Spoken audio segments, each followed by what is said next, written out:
At ito po, balitang pagsabog na naman. 2 araw matapos ang Boston bombing nitong Huwebes, sumabog naman ang isang planta ng fertilizer sa Texas sa Amerika.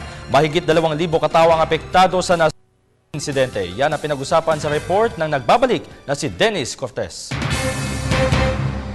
Hindi bababa sa 60 katao ang naiulat na patay matapos sumabog ang isang fertilizer plant sa West Texas sa Amerika.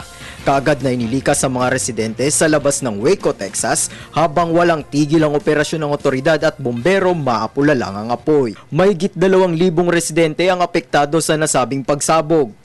Putol rin ang linya ng kuryente habang pahirapan naman sa pagdaan ang mga sasakyan dahil sa kapal ng usok mula sa nasusunog na planta.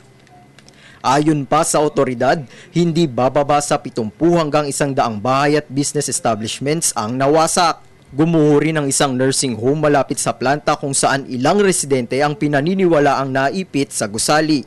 Sa panayam ng NBC kay D.L. Wilson, State Troopers, sinabi nito na tanging prioridad ngayon ng otoridad ang kaligtasan ng ilang kababayan. Unbelievable tragedy that's happened here tonight.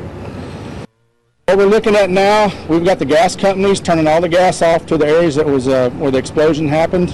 Kaugnay nito, nakuhaan pa sa isang amateur video ang nasusunog na planta ilang minuto bago ang pagsabog.